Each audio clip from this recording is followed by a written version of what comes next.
Hello, future cadets. I hope all of you are staying safe and studying hard. So, we are meeting today for another session of तिरंगा. आज तिरंगा झंडा फिर फहराने की तैयारी है, जैसा हम अभी तक फहराते आ रहे हैं.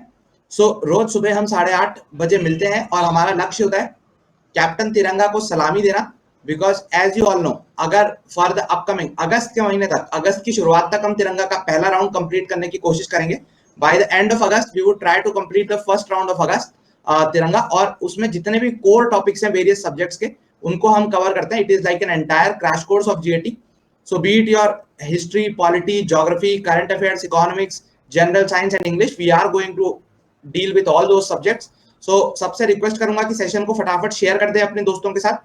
Various Facebook, WhatsApp, Telegram, Instagram, I pop, Koo, Twitter, जहां जहां आपका सोशल मीडिया प्रेजेंस है, सारे बच्चों को दे दें. अलग अलग अकेडमीज के बच्चों को बता दें कि कैप्टन तिरंगा जीएटी के मसीहा आपकी रक्षा करने के लिए हाजिर हो चुके हैं. या सीएपीएफ के पेपर से पहले हमारे रिवाइज, जो यूपीएससी का रिवाइज कैलेंडर आया, उससे सिर्फ एनडीए की डेट चेंज हुई है. सीएपीएफ की डेट उसी डेट पे है और एफकैट भी उसी डेट पे होगा. अब मंथ एंड विद, ठीक है. So I would urge all the students, आपकी स्क्रीन पे शेयरिंग का लिंक आ रहा होगा, उसमें व्हाट्सएप आ रहा होगा, फेसबुक आ रहा होगा, टेलीग्राम आ रहा होगा. तीनों जगहों पे फटाफट जाके शेयर कर दो, ताकि जो साथी अभी तक नहीं जुड़ पाए वो भी सेशन के साथ जुड़ जाए. बिकॉज आज बहुत इंपॉर्टेंट सेशन होने वाला है. एंड जो बच्चा क्लास के एंड तक रुक गया, क्लास के एंड तक अगर आप लोग रुक गए, तो जैसे कल रेड हुई थी वैसे ही आज भी रेड होगी. तो जो बच्चा क्लास के एंड तक टिकेगा, उसको रेड में पार्टिसिपेट करने का मौका मिलेगा.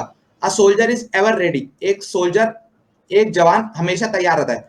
और आज आपको पता लग जाएगा कितने बच्चों में सही में रेड करने की क्षमता है, कितने बच्चे सही में जाके दुश्मन के किले में जाके हमला बोल सकते हैं, धावा बोल सकते हैं. अकेडमीज में कैंप होता है, उसी कैंप का एक लाइव डेमो आज हो जाएगा कि जब आपसे बोला जाता है अटैक करने को, तो अटैक कितने बच्चे कर पाते हैं और कितने बच्चे डर जाते हैं. ठीक है, ओके, ठीक है. सारे बच्चों से रिक्वेस्ट है फटाफट शेयर कर दो. आज जो हम टॉपिक उठाने वाले हैं कैप्टन तिरंगा के साथ, that is a very interesting topic. काफी इंटरेस्टिंग और अच्छा टॉपिक है फिजिकल ज्योग्राफी का. इसके बाद I guess 3 more classes physical geography की होंगी अभी. उसके बाद पॉलिटी स्टार्ट करेंगे and then we would move to modern Indian history. Eventually पूरा जीएटी कवर किया जाएगा, चिंता की कोई बात नहीं है. लैंडफॉर्म अभी कवर नहीं होगा हर्षित, लैंडफॉर्म इंडियन ज्योग्राफी के टाइम पे कवर होगा. ठीक है, फिजिकल में तो ये जो कोर कंसेप्चुअल पार्ट थे वो समझ रहे थे. लिंक आ रहा होगा स्क्रीन पर अभी शेयर करने का. क्विज होगी बिल्कुल सेशन के एंड में. ओके, ठीक है अभिषेक, मैं बताता हूं. Those of you who are new to the class, hi guys, I am Akshay from the 130th course of National Defense Academy, All India rank 154, and I would help you in this journey from being an aspirant to an officer. ठीक है, बिल्कुल संजीव बोल रहे हैं, उन्होंने 4 group में share कर दिया है अलग अलग. देखते हैं संजीव का रिकॉर्ड कौन ब्रेक कर पाता है. अभी तक आज जो हमारा लक्ष्य है वो है रॉक्स का टॉपिक कवर करना, दूसरा वोल्केनोज एंड अर्थक्वेक का टॉपिक कवर करना. ठीक है, ओवर द नेक्स्ट 3 डेज. ठीक है, ये यूपीएससी ने जो सिलेबस डिफाइन करा है ज्योग्राफी का वो है, इसके बाहर से क्वेश्चन नहीं आते. ठीक है, यहां तक अगले 3 दिन में मेरा टारगेट है कि हम यहां तक पूरा टॉपिक कवर कर लें. तो आपका सोचो, more than this is about 70% of your geography. 70% of geography hardly हमने 5 से 6 डेज में कर लिया. इसी तरीके से सारे सब्जेक्ट निपटा देंगे. इतना टॉपिक निपट जाएगा ओवर द नेक्स्ट 3 डेज. ठीक है, बस इतनी ज्योग्राफी बचेगी जो हम सेकेंड हाफ में करेंगे. ठीक है, अच्छा स्क्रीन रिकॉर्डिंग की मैं ऑडियो फिक्स करवाता हूं दुष्यंत. बिल्कुल सबके लिए आइए. ठीक है, रेड होगी आयुष, क्लास के एंड में होगी अगर बच्चे टिके रहे तो. ठीक है, अभी अभी फाल्गुनी स्टार्ट हुआ है. ठीक है, ग्रेट अनुराग, संजीव. प्लेट टेक्टोनिक्स थ्योरी बेटा मैकेंजी और पार्कर ने, वैगनर की जो थी याद करो, वो कॉन्टिनेंटल ड्रिफ्ट थ्योरी थी. एटमॉस्फेयर होगा, इसी सीरीज में होगा एटमॉस्फेयर. आज जो हम कर रहे हैं वो रॉक्स वाला कर रहे हैं और वोल्केनोज एंड अर्थक्वेक कर रहे हैं. ठीक है, बाकी पहले के कर चुके हैं. वेदरिंग लैंडफॉर्म के साथ पढ़ेंगे हम. वेदरिंग जब हम लैंडफॉर्म पढ़ेंगे उसके साथ पढ़ेंगे, सेपरेटली पढ़ के इसको पढ़ने का कोई फायदा नहीं है, समझ नहीं आती है. ठीक है, ओके गाइस, सही है. सारे बच्चे लास्ट टाइम शेयर कर दो कैप्टन तिरंगा के लिए.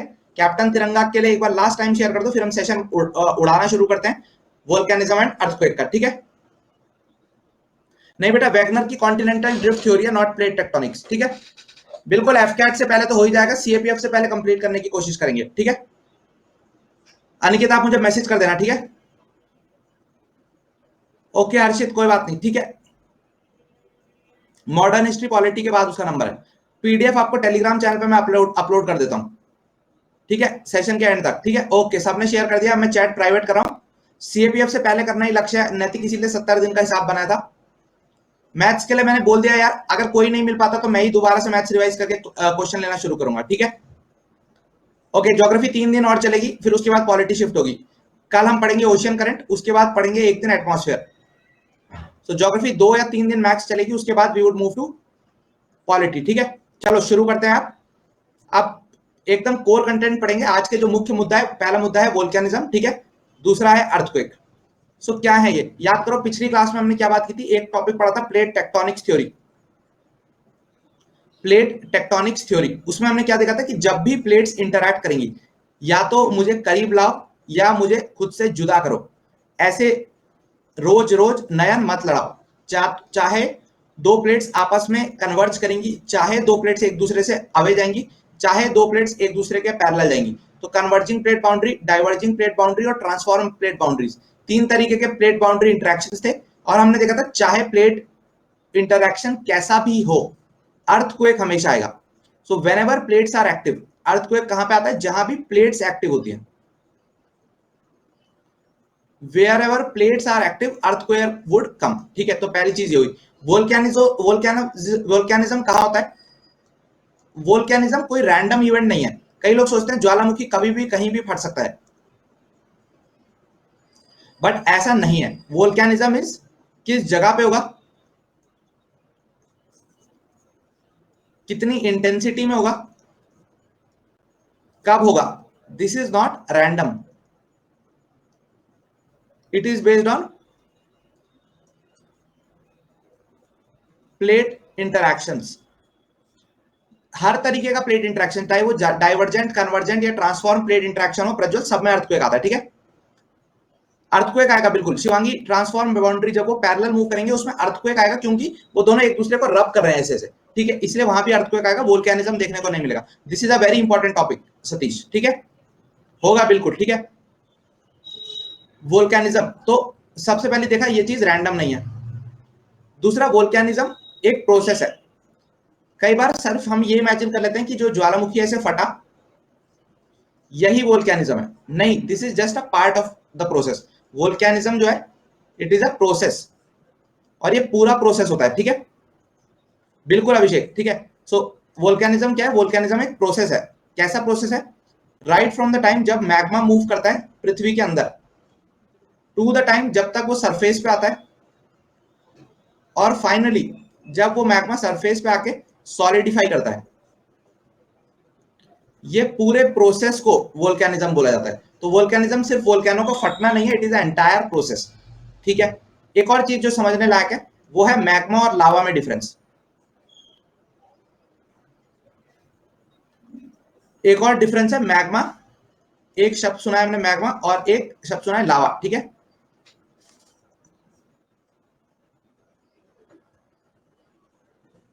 इनमें क्या डिफरेंस है, देखो, जो पृथ्वी के अंदर हॉट मोल्टन मटेरियल है,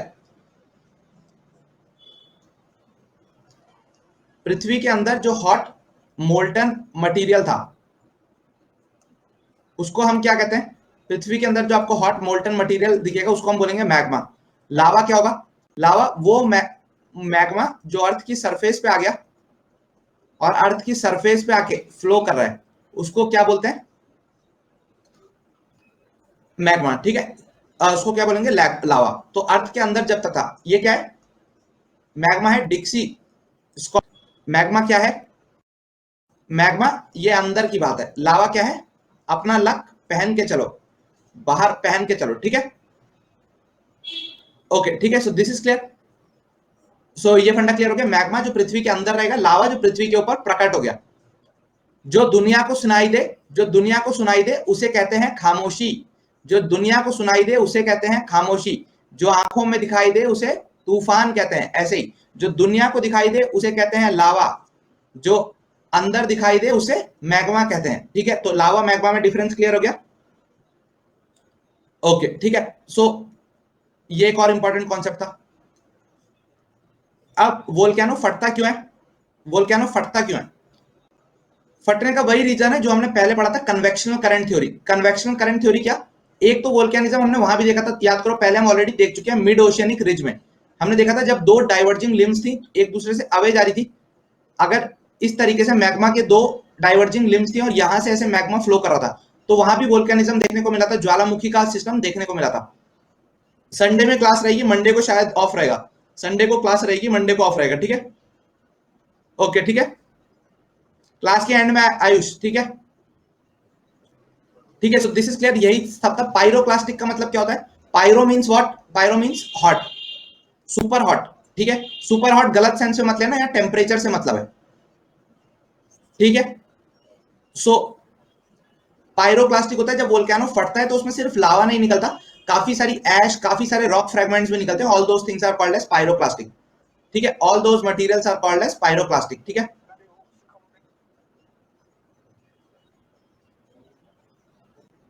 so that is called as what? That is called as pyroclastic, ठीक है।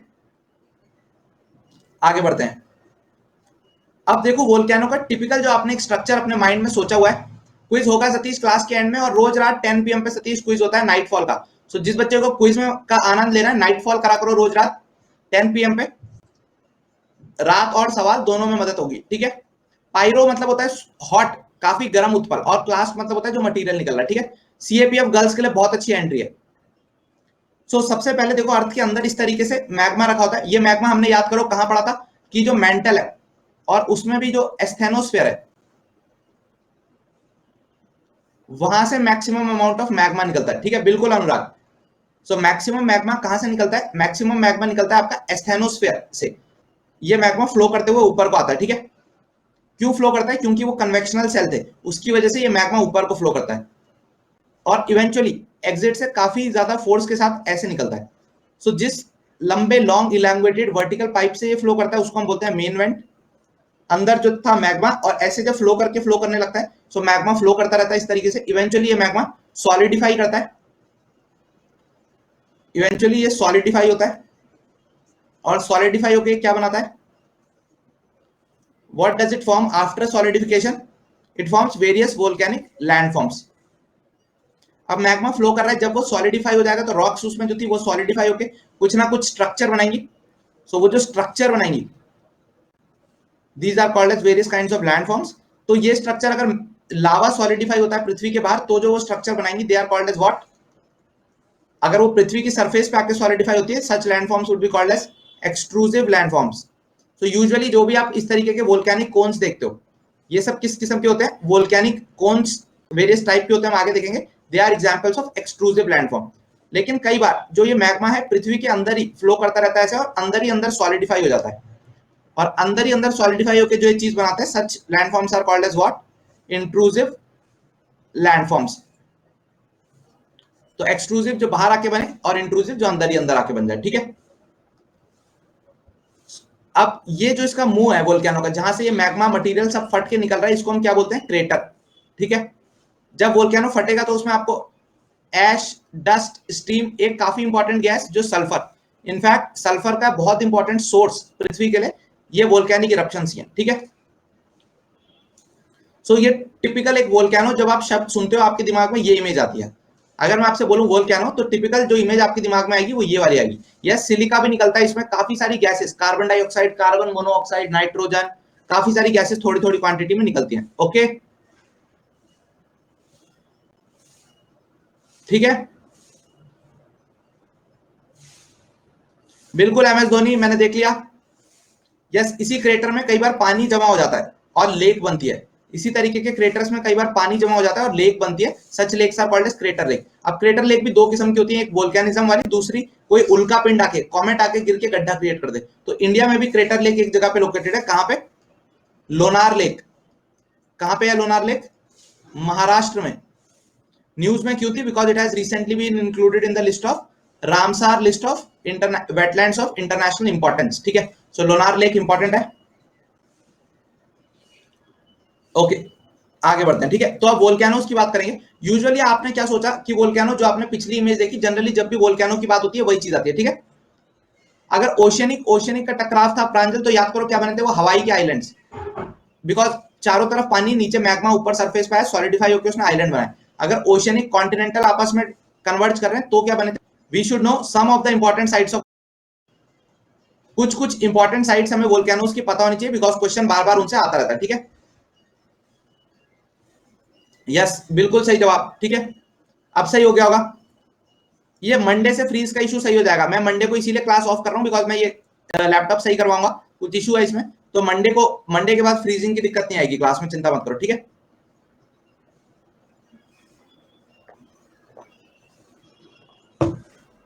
ओके, सो वोल्केनोस की बात करते हैं। वोल्केनोस को हम 3 तरीके से क्लासिफाई कर सकते हैं। वोल्केनो क्या है समझ लिया। वोल्केनो एक तरीके का लैंडफॉर्म है जिसके थ्रू अर्थ के अंदर का मैग्मा सरफेस पे लावा की फॉर्म में फ्लो करता है और लैंडफॉर्म स्ट्रक्चर्स इरप्शंस करता है। सो जो वोल्केनोज है वो कितने टाइप के हो सकते हैं? Volcanoes can be of 3 types और they can be classified in 3 ways. What are the 3 ways? किस रेगुलरिटी के साथ वो फट रहे हैं, कितनी जल्दी उनमें इरप्शंस हो रहे हैं, क्या वो बहुत ही रेगुलरली यानी हर साल फट रहा है, हर 10 साल में फट रहा है, is it actively being erupted, so that is active volcanoes, that is the first category of volcanoes. Second are dormant volcanoes. Dormant volcanoes are essentially those volcanoes that have erupted in human history at least once, यानी लगभग 12,000 साल पहले पृथ्वी पे इंसान का आगमन होता है और इन 12,000 सालों में ये वो वोल्केनोज हैं जो एटलीस्ट एक बार तो फट चुके हैं। तो such volcanoes are which? These such volcanoes are dormant volcanoes, ठीक है। फाइनली एक्सटिंक्ट वोल्केनोस, यानी जब से इंसान पृथ्वी पे आया ये वोल्केनोस कभी नहीं फटे, ठीक है। सो पिछले 10 से 12,000 सालों में ये वोल्केनोस कभी नहीं फटे। Such volcanoes are called as extinct volcanoes, ठीक है। सो एक्टिव वोल्केनोस कौन से होंगे? जो इंसान के अर्थ पे आने के बाद कई बार फट चुके हैं, हर 100-200 सालों में कई बार फट चुके हैं, तो दीज आर एक्टिव वोल्केनोस, ठीक है। इंडिया का ओनली एक्टिव वोल्केनो जरा बताना कमेंट करके, India only active volcano. Important question है जिसको नहीं पता, बैरन आइलैंड्स अंडमान एंड निकोबार में लोकेटेड, इंडिया का ओनली एक्टिव वोल्केनो, ठीक है। डोरमेंट वोल्केनोस कौन से होते हैं? जो ह्यूमन हिस्ट्री में एटलीस्ट वंस फट चुके हैं। एक्सटिंक्ट वोल्केनोस कौन से हैं? जैसे अपने यहाँ काराकोरम रेंज, अपनी जो काराकोरम रेंज है वो किसका एग्जांपल है? अपनी Karakoram range, it is an example of a extinct volcano. एक जमाना था जब वो भी काफी एक्टिव रहा होगा, ठीक है। ठीक है, so this is clear. Frequency of eruption की बात समझ आ गई सबको? फ्रीक्वेंसी ऑफ इरप्शन सबको समझ आ गया? नेक्स्ट है mode of eruption. Mode of eruption का मतलब क्या है? फट कहां से रही है? वो बोलता है ना कि तेरे शरीर में इतने छेद करूंगा कि पता नहीं चलेगा कि पानी कहां से पीता है और निकालता कहां से, ठीक है। सो ऐसे ही किस छेद से मैग्मा निकल रहा है उस पर डिपेंड करेगा कि उसका मोड ऑफ इरप्शन कौन सा है। तो ये दो broadly kind of modes of eruption हो सकते हैं। पहला है सेंटर टाइप वोल्केनोस, सेकंड है fissure type volcanoes. Centre type में क्या है? सेंटर टाइप में एक छेद है, एक ही छेद है और इसी छेद से सारा का सारा मैग्मा निकलेगा। अब क्योंकि छेद छोटा है तो प्रेशर के साथ निकलेगा, तो इसीलिए जो सेंटर टाइप वोल्केनोस होते हैं ये बहुत ही वायलेंट इरप्शन करते हैं, यूजुअली धुआंधार परफॉर्मेंस होती है इनकी। सेंटर टाइप वोल्केनोस की धुआंधार परफॉर्मेंस होती है बिकॉज एक इस तरीके का इससे इरप्ट होते हैं। यूजुअली ये कोन्स बनाते हैं, कोन्स की फॉर्म में होता है। क्यों? क्योंकि एक बहुत छोटे पॉइंट से लग रहा है तो इस तरीके के इसमें कोन्स फॉर्म हो जाते हैं, ठीक है। नेक्स्ट है fissure type volcanoes. Fissure type कौन से होते हैं? फिशर टाइप होते हैं, फिशर टाइप में क्या होगा?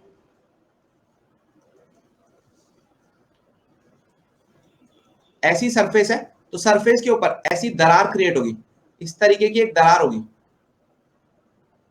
और उस दरार से पूरी दरार से ही मैग्मा फ्लो करता रहेगा। सो फिशर टाइप वोल्केनोज में एक डीप इलोंगेटेड क्रैक होता है जहां से मैग्मा फ्लो करता रहता है, ठीक है। यस, जब इंडियन प्लेट यूरेशियन प्लेट से टकरा रही थी उसी समय काराकोरम माउंटेन्स बने थे, बिल्कुल सही, ठीक है। ओके, सो सेंटर टाइप में क्या बना? सेंटर टाइप में एक छेद से निकला। फिशर टाइप वोल्केनो में पूरे छेदी सिंक के परिवार के साथ निकला।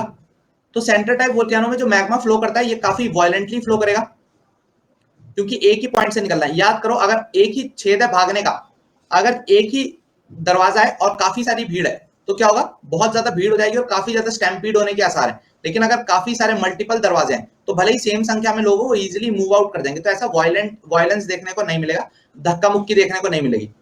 अगर सोचो मेट्रो के हर कोच में अपना दरवाजा नहीं होता, पूरी मेट्रो का सिर्फ एक ही दरवाजा होता, तो कितनी ज्यादा फोर्स से यहाँ से लोग अंदर घुसते। अब लेकिन इतने सारे दरवाजे हैं तो फिर भी रेट थोड़ा स्लो हो जाता है लोगों का एंटर करने का। So same is the idea है, सेंटर टाइप में सिर्फ एक जगह से हो रहा है इसलिए इट वुड बी वायलेंट, इसीलिए ये कोन्स फॉर्म करेगा। फिशर टाइप में जेंटल इरप्शंस होगा, काफी ग्रेजुअली एंड जेंटली ये फ्लो करेगा। So it would form not cones but dome and shield type structures. ठीक है, वो आगे देखेंगे। यस, जलियन वाला बाग में आप समझो सेंटर टाइप वाली पोजीशन रही होगी। ठीक है, बिल्कुल आदित्य आप कर सकते हो। ठीक है, मैग्मा क्रिएट होता है अर्थ के अंदर जो रेसिडुअल एनर्जी है उसकी वजह से, हीटिंग की वजह से। ठीक है, अब आता है कि लावा का नेचर कैसा है, कैसा स्वभाव है लावा का जो फ्लो कर रहा है। लावा मैग्मा जो प्रेजेंट है वो किस स्वभाव का है, वो उसकी बात करते हैं। तो लावा का जो स्वभाव है ये दो किस्म का हो सकता है। One is what is called as acidic lava and second is what is called as basic lava. Acidic lava और बेसिक लावा, ठीक है, दो किस्म का लावा हो सकता है। एसिडिक लावा की क्या खासियत होती है, एसिडिक लावा में जो क्वांटिटी है सल्फर की वो बहुत हाई होती है। ठीक है, the quantity of sulphur is relatively rich, the quantity of silicon is very high. So sulphur and silicon rich होता है एसिडिक लावा। सिलिकॉन इसमें प्रचुर मात्रा में मौजूद है, सिलिकॉन इसमें काफी हाई लेवल्स में प्रेजेंट होता है। बेसिक में सल्फर तो होता है एडिक्वेट क्वांटिटी में, बट जो सिलिकॉन होता है वो कंपैरेटिवली लेसर इन अमाउंट होता है। ठीक है, ठीक है। सो बेसिक और इसमें पहला क्या है, केमिकल कंपोजिशन डिफरेंट है। एसिडिक में सिलिकॉन ज्यादा क्वांटिटी में, बेसिक में सिलिकॉन कम क्वांटिटी में। ठीक है, अब ये जो सिलिकॉन होता है this is present here. So SiO2 silicon oxide जो है ये इसको एक एसिडिक नेचर प्रोवाइड करती है। ये जो एसिडिक लावा इसकी और क्या खासियत होती है, ये एसिडिक लावा का टेम्परेचर लो होता है, लो टेम्परेचर, लोअर टेम्परेचर या लेसर टेम्परेचर होता है कंपेयर टू बेसिक लावा। दूसरा, एसिडिक लावा बहुत जल्दी सॉलिडिफाई हो जाता है, कम फ्लो कर, क्योंकि टेम्परेचर कम था इसीलिए थोड़ा फ्लो करके सॉलिडिफाई हो जाता है। ठीक है, एसिडिक लावा थोड़ा फ्लो करेगा सॉलिडिफाई हो जाएगा। लेकिन जो हमारा बेसिक लावा था उसमें क्या चीज थी, बेसिक लावा हमने देखा कंटिन्यूअसली कैसा है, it is very low in silicon, तो ये एसिडिक नहीं होगा। दूसरा, बेसिक लावा काफी हाई टेम्परेचर पे होता है तो ये जल्दी सॉलिडिफाई नहीं करता एंड ये बहुत ही जेंटली फ्लो करता है, बहुत ही सौम्यता के साथ फ्लो करता है।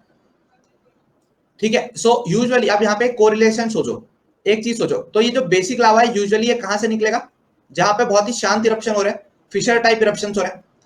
दूसरा, एसिडिक लावा यूजुअली कहां से निकलेगा, जहां पे सेंटर टाइप इरप्शन हो रहा है। ठीक है, नहीं एसिड प्रेजेंट नहीं होता, उसका केमिकल नेचर एसिडिक होता है because of the presence of silicon. ठीक है,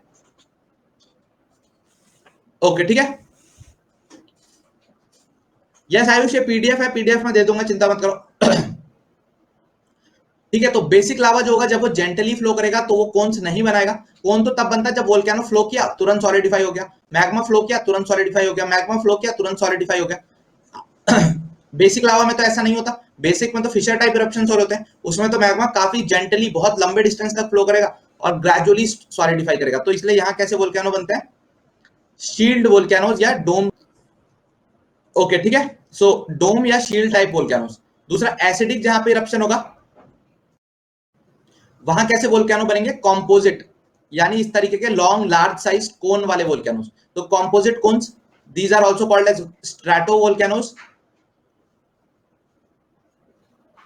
So stratovolcanoes, composite volcanoes, all these are the kinds of volcanoes where we would be having acidic lava and the eruption would be of which kind, center type volcanoes। ठीक है, cinder कौन सा भी बताता हूं। Okay, सो इतना clear है सबको, ये वाला फंडा क्लियर है। टेलीग्राम चैनल है @SSB_success, सबसे पहले जाके जिसने नहीं ज्वाइन किया है ज्वाइन कर लेना बिकॉज वहीं पे सारे अपडेट्स चल रहे हैं। ठीक है, सो टाइप्स ऑफ वोल्केनो समझ गए सारे, क्लासिफिकेशन ऑफ वोल्केनो समझ गए। अभिषेक फिर से बताता हूं ये चीज दूसरी स्लाइड के साथ। टाइप्स ऑफ लावा की बात कर रहा था, तो depending on the composition of lava, lava को हम दो हिसाब से बांटते हैं, पहला है एसिडिक, दूसरा है basic. Acidic lava light in colour होता है, हल्का होता है देखने में कलर, हाईली विस्कस है, यानी बहुत तेजी से फ्लो नहीं कर पाता, जैसे ही फ्लो करना शुरू करता है जमने लग जाता है। क्यों जमता है जल्दी से, बहुत ज्यादा दूरी तक नहीं फ्लो कर पाता, जल्दी सॉलिडिफाई होने लगता है। क्यों, बिकॉज उसका जो टेम्परेचर है that is lower, lesser temperature है उसका, तो इसकी वजह से जब ये फ्लो करेगा तो जल्दी से जम जाएगा, तो इसीलिए ये स्टीप साइड्स कोन बनाएगा जिसका कोन बनेगा वो हाइट में ज्यादा होगा, इस तरीके की उसमें काफी स्टीप साइड्स होंगी। इसका जो एक्सप्लोजन होंगे वो वायलेंट एक्सप्लोजन होंगे एसिडिक वोल्केनोस के, धुआंधार इरप्शंस होंगे, ठीक है। और नेक्स्ट कैटेगरी थी बेसिक की। तो बेसिक लावा के बारे में मैंने आपको बताया, इट इज द हॉटेस्ट, इसका टेम्परेचर सबसे ज्यादा होता है, इसीलिए ये जल्दी सॉलिडिफाई नहीं करता, हाईली फ्लूइड इन नेचर होता है, इसमें आयरन और मैग्नीशियम काफी क्वांटिटी में होता है, बट सिलिका की कमी होती है जो इसको बेसिक नेचर मेंटेन करवाती है, बिकॉज इसमें सिलिका कम होता है इसलिए इसका बेसिक नेचर मेंटेन रहता है, एसिडिक नहीं होता, डार्क कलर का रहता है बेसिक मैग्मा, काफी फ्लूइड रहता है, इजीली फ्लो कर पाता है, साइलेंटली फ्लो करता रहता है। तो ये धुआंधार इरप्शन करता है, ये बहुत ही शांत स्वभाव सौम्य स्वभाव से वोल्केनो फ्लो करता रहता है और ग्रेजुअली फ्लो कर करके magma layer by layer solidify कर जाता है। तो अपना जो डेक्कन प्लेटो है, जो डेक्कन ट्रैप्स है या डेक्कन प्लेटो है, उसका निर्माण इसी तरीके के बेसिक लावा से हुआ था, ठीक है। और क्योंकि ये इस तरीके से ग्रेजुअली जनरली फ्लो करता रहता है, ओके ठीक है, सो इस तरीके से जनरली नेचुरली जब ये फ्लो करता रहता है तो ये ग्रेजुअली सॉलिडिफाई होकर इस तरीके से ज्वाइन करता है और किस तरीके के बोन बनाता है, शील्ड या डोम टाइप। एसिडिक में कैसे बनते हैं, कोन शेप्ड या स्ट्रैटोकोन्स टाइप, ठीक है। बेसिक लावा वायलेंट नहीं होता, ठीक है। यस बेसिक, इसीलिए जो वहां की सॉइल है डेक्कन प्लेटोस की, ब्लैक सॉइल को रेगुड़ कहा जाता है, बिकॉज वो वोल्केनिक इन ओरिजिन रही होती है, ठीक है, इसीलिए कॉटन कल्टीवेशन के लिए वो अच्छी है, ठीक है। जय तिरंगा, बिल्कुल आयुष, जय तिरंगा है, तिरंगा ओजी, सही बात है, बिल्कुल करेंगे। सेशन के एंड में देखता हूं कितने बच्चे और साथी ला पाते हैं। अगर हमने अभी 10 बच्चों को और ले आए, शेयर करें आपने, तो डेफिनेटली सेशन के एंड में रेड करेंगे, चिंता मत करो, ठीक है। एग्जाम्पल देख लेते हैं। तो ये जो कोनिकल वेंट बनेगा इस तरीके का जो बनता है, एसिडिक लावा जहां से निकलेगा, यहाँ कैसा इरप्शन होगा, यहाँ पे we would have acidic lava coming out. किस टाइप का इरप्शन होगा, यहाँ पे सेंटर टाइप इरप्शन होगा। ये वोल्केनो कैसा कहलाएगा, एक्टिव वोल्केनो। तो माउंट फुजियामा कहां लोकेटेड है, जापान में। अब ये जो निकल रहा है, तो देखो जब भी ये सेंटर टाइप या एसिडिक वोल्केनोज इरप्ट होते हैं, जो धुआंधार परफॉर्मेंस होती है उसमें क्या होता है, धुआं निकला, फिर उसके बाद धार ऑफ मैग्मा निकली, धार ऑफ लावा निकली, सॉलिडिफाई करी, दोबारा से रॉक, पत्थर, कंकड़, बाजरा सब निकला, धुआं निकला, दोबारा से धार निकली, तो धुआं ज्यादा धार कम, धुआं ज्यादा धार कम, ऐसा इरप्शन होता रहता है इनमें, धुआंधार इरप्शन।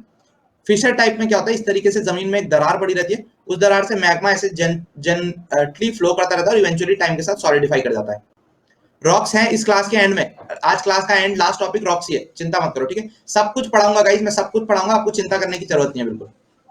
दूसरा, अभी तो मैग्मा और लावा फ्लो करेंगे जब ये सॉलिडिफाई करते हैं, when they solidify they form various kinds of rocks. Quiz होगी बिल्कुल, ठीक है, क्विज होगी, चिंता मत करो। इंट्रूसिव कौन सी होगी, इंट्रूसिव रॉक्स कौन सी होंगी, जो पृथ्वी के अंदर मैग्मा के सॉलिडिफाई करने से बनेगी।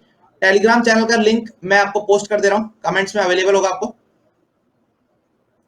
इंट्रूसिव का एग्जांपल कौन सी होगी, जो अर्थ के अंदर ही सॉलिडिफाई कर देंगी। एक्सक्लूसिव कौन सी होगी, जो अर्थ के बाहर करेंगी, ठीक है। करंट अफेयर्स की प्रचंड आएगी 7 तारीख से, एक हफ्ते में पूरे साल का करंट अफेयर जितना है 1 से 1.5 साल का प्रचंड में करा दूंगा, ठीक है। ओके, जिसने पीडीएफ लेनी है पीडीएफ ले लोगे। नहीं, 9 बजे वाली क्लास नहीं होगी बेटा,